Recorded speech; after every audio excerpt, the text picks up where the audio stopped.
nuevamente una nueva entrega de Tras un manto de neblina. Quienes habla el doctor Miguel Sánchez. Soy veterano de guerra conforme a las leyes que ha firmado nuestra Argentina y se ha comprometido en los tratados internacionales. Como muchos otros camaradas, parece que a Argentina y al Congreso no le ha llegado esas leyes. Y hoy estamos acá reclamando justamente. Hoy vamos a tratar sobre la inconstitucionalidad del artículo primero, infine, segundo párrafo del decreto reglamentario 509/88 de la ley 23109, que desde ya es inconstitucional totalmente, por las cuestiones que ustedes van a estar escuchando a continuación.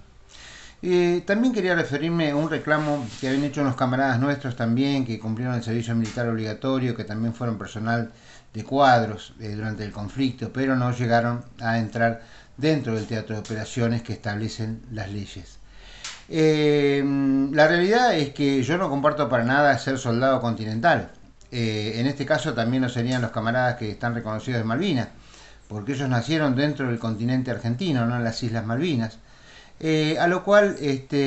nosotros estamos reclamando la veteranía de guerra plena, sin ningún tipo de adhesivo o nombre que no afecte a nadie, sino la realidad es que somos veteranos de guerra por Malvinas, eso no hay duda, así lo establece el RC22, que es el reglamento para la conducción de las fuerzas terrestres, que el Ministerio de Defensa ha omitido gravemente la aplicación de ese acto administrativo, a lo cual yo creo que nosotros estamos legislados por las leyes 23109 y la 23118, no así los camaradas estos que fueron a reclamar. La realidad que yo considero que es necesario, de carácter muy urgente, que sea legislada su situación ante la parte histórica que fue la recuperación de las Islas Malvinas. Pero no por ello nosotros nos vamos a pedir lo mismo que ellos. Sí apoyamos su reclamo, eso desde ya. Pero nosotros somos veteranos de guerra y por eso estamos explicándolos día a día y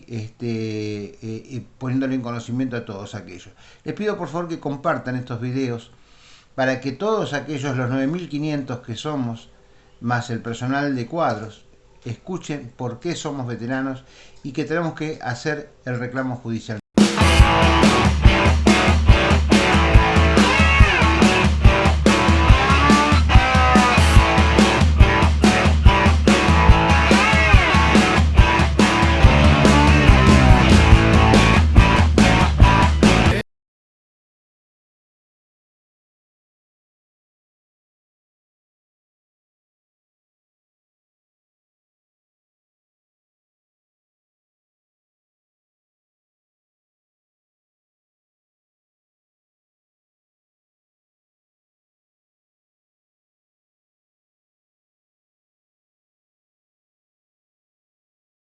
Bueno, como habíamos hablado, vamos a hablar sobre la inconstitucionalidad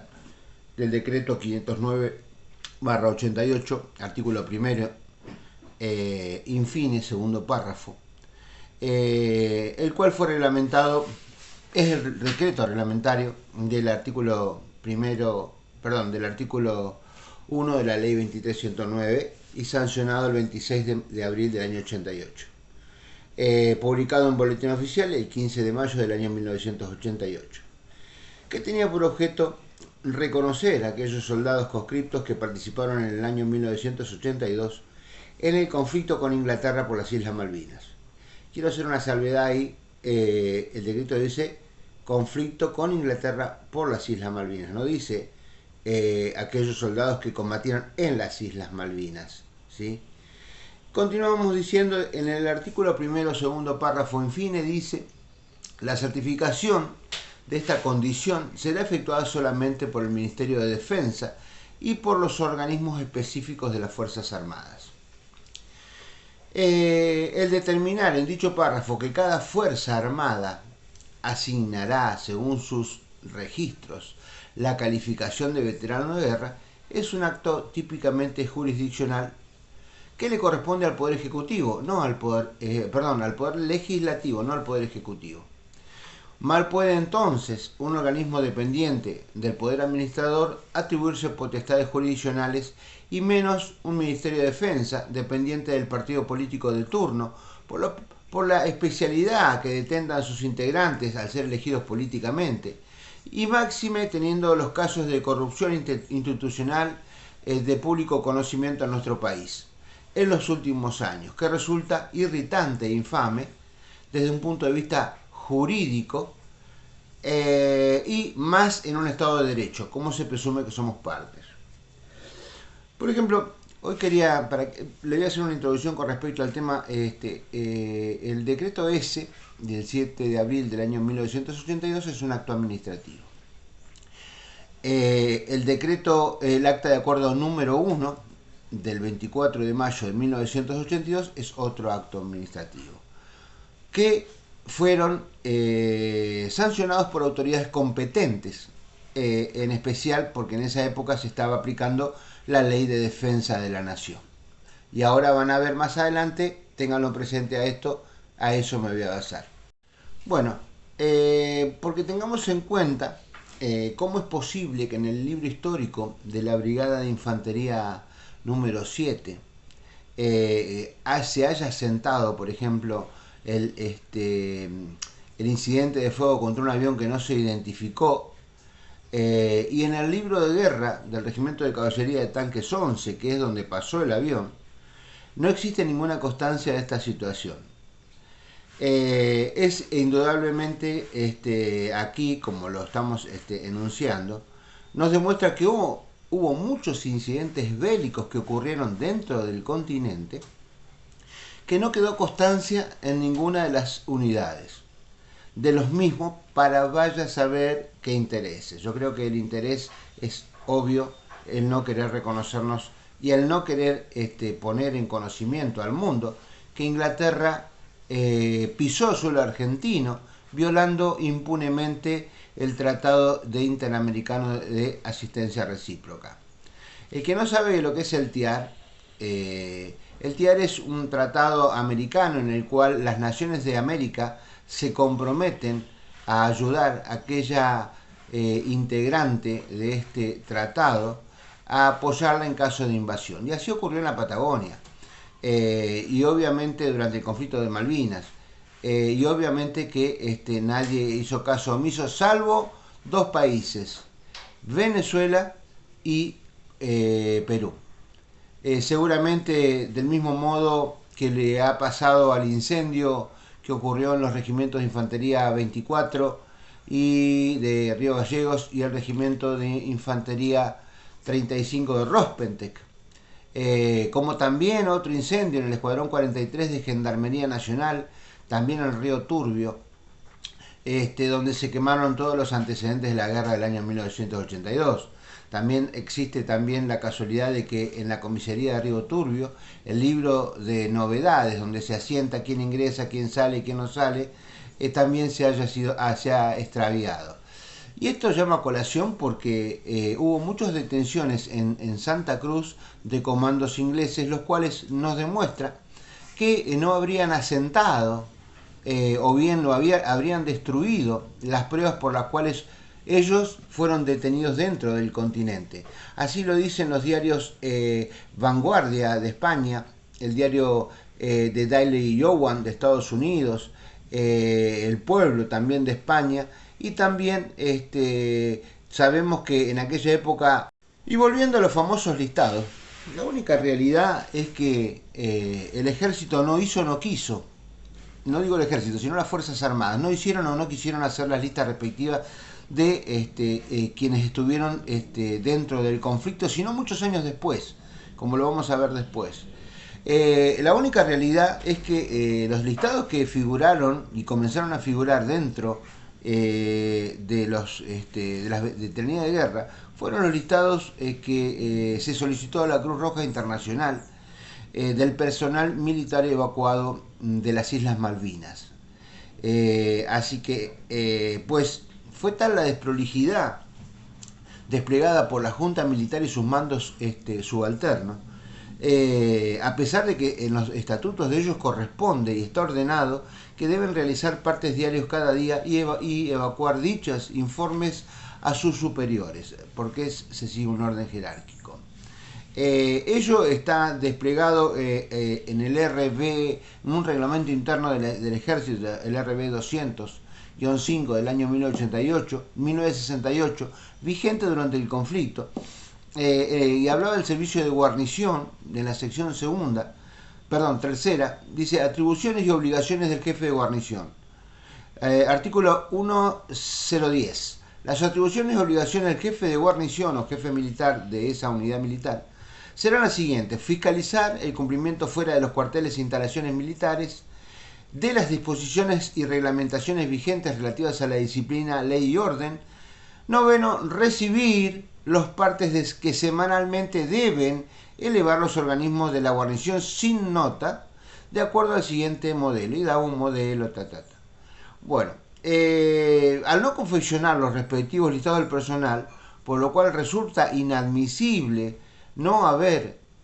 confeccionado listados que fueron solicitados luego a la Cruz Roja Internacional por el Ministerio de Defensa, es muy grave esta situación. Yo no sé si fue a los fines de poder después establecer y agregar en la lista de veteranos de guerra a gente que por ahí podría no haber estado en el conflicto, y esto constituye un grave abuso para aquellos que no están reconocidos en el día de la fecha. Por eso es inconstitucional, ya que exime de su inclusión este párrafo del decreto a los soldados que participaron abierta y directamente en el conflicto por la recuperación de las Islas Malvinas. Así que, teniendo además en cuenta que las bases aéreas principales de donde salían los ataques, estas bases aéreas militares, o las famosas BAM, que estaban en Comodoro Rivadavia, Puerto San Julián, Puerto Santa Cruz, Río Gallegos, Río Grande de Tierra del Fuego, eran integradas y custodiadas por soldados del ejército en su parte exterior. Los roles de los combates fueron varios, sea como combatientes en el frente de batalla en las Islas Malvinas e Islas del Atlántico Sur, sea como cubriendo o resguardando de sabotajes por parte del enemigo objetivos militares y públicos. También es como el personal de tierra recibía heridos fallecidos en los buques o en los aviones que provenían de las Islas Malvinas. Esas son acciones de guerra, abiertamente acciones de guerra, aunque algunos pretenden desconocer. Hoy creo que el Congreso está más ocupado en quedar bien con la gente de género, con otra gente, y no con sus veteranos de guerra que defendieron su país. Y parece que se les ha olvidado. La situación es, en cambio, las operaciones que la integran no fueron respetadas conforme al reglamento de la conducción de las fuerzas terrestres, reglamento RC22, que ya habíamos hablado antes, que fue vigente al momento del conflicto. Pues de esta manera se viola el derecho de igualdad ante la ley, impide el acceso a la justicia, violando el artículo 18 de la Constitución Nacional. El reglamento RC22, conducción de las fuerzas terrestres vigente, define como teatro de operaciones, dice, aquel territorio, tanto propio como enemigo, estamos hablando del territorio, propio como enemigo y de teatro de operaciones, necesario para el desarrollo de las operaciones militares a nivel estratégico operacional. Se divide en zonas. El anexo 1 de la sección segunda, organización territorial, en el 4.k, dice, a los fines de la mejor conducción de las operaciones en el teatro, podrá estar divididos en zona de combate, zona o zonas de comunicaciones, base o bases de apoyo, y 4, zona o zonas de seguridad, que eso es eventual. Es decir, el decreto mal redactado, sin contemplar la definición de lo que es un teatro de operaciones, o mejor, no tener idea de lo que es un reglamento, o no querer tener idea de lo que es un reglamento en forma fehaciente, inconscientemente hace ingresar a todos los veteranos y a los excombatientes no reconocidos como veteranos de guerra, pues en su definición el decreto debería haber indicado, contestan, dice que ellos, a los veteranos de guerra que estuvimos dentro del Teatro de Operaciones Atlántico Sur, no nos reconocen porque ellos aplican el acto administrativo del decreto S700 del 7 de abril del año 1982. Pero este aquí que en el acta de acuerdo número 1 del 24 de mayo del año 82 se amplían este teatro de operaciones a las bases militares, a las unidades aeronavales, navales, aéreas y terrestres, como así también a edificios de carácter estratégico. Es decir, como se verá después, lamentablemente nadie ha podido darse cuenta de que el Estado obró mal en forma negligente, ya que no ha respetado lo que vamos a ver a continuación. Citando la declaración testimonial del general de división Osvaldo García sobre el Teatro de Operaciones Sur, ya que el Ministerio de Defensa dice que hubo 2 teatros, o 3, o 5, o 10, según la conveniencia de ellos: el TOM, Teatro de Operaciones Malvinas; el TOAS, Teatro de Operaciones Atlántico Sur; y el TOS, Teatro de Operaciones Sur. Cuando hace su declaración García en el informe Rattenbach, esto fue el 28 de abril del año 1983, a las 9:25, le dice el presidente del tribunal, le dice: la posibilidad de tener que hacer la guerra en 2 frentes gravitó de manera sensible, apreciable en la toma de decisiones. Él dijo sí, es decir, gravitaba hasta tal punto que como comandante del Teatro de Operaciones Sur, aunque nunca fui nombrado, nada más que verbalmente, ustedes saben que las palabras se las lleva el viento, y preguntado: ¿no hay ningún decreto que lo designe? Acto administrativo es el decreto. Dijo: como comandante del Teatro de Operaciones Sur, no. Contestan. Dice que ellos, a los veteranos de guerra que estuvimos dentro del Teatro de Operaciones Atlántico Sur, no nos reconocen porque ellos aplican el acto administrativo del decreto S700 del 7 de abril del año 1982. Pero este aquí, que en el acta de acuerdo número 1 del 24 de mayo del año 82 se amplían este teatro de operaciones a las bases militares, a las unidades aeronavales, navales, aéreas y terrestres, como así también a edificios de carácter estratégico. Es decir, como se verá después, lamentablemente nadie ha podido darse cuenta de que el Estado obró mal en forma negligente, ya que no ha respetado lo que vamos a ver a continuación. Citando la declaración testimonial del general de división Osvaldo García sobre el Teatro de Operaciones Sur, ya que el Ministerio de Defensa dice que hubo 2 teatros, o 3, o 5, o 10, según la conveniencia de ellos: el TOM, Teatro de Operaciones Malvinas; el TOAS, Teatro de Operaciones Atlántico Sur; y el TOS, Teatro de Operaciones Sur. Cuando hace su declaración García en el informe Rattenbach, esto fue el 28 de abril del año 1983, a las 9:25, le dice el presidente del tribunal,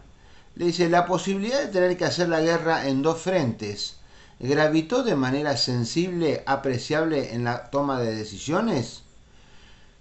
Él dijo sí, es decir, gravitaba hasta tal punto que como comandante del Teatro de Operaciones Sur, aunque nunca fui nombrado, nada más que verbalmente, ustedes saben que las palabras se las lleva el viento, y preguntado: ¿no hay ningún decreto que lo designe? Acto administrativo es el decreto. Dijo: como comandante del Teatro de Operaciones Sur, no.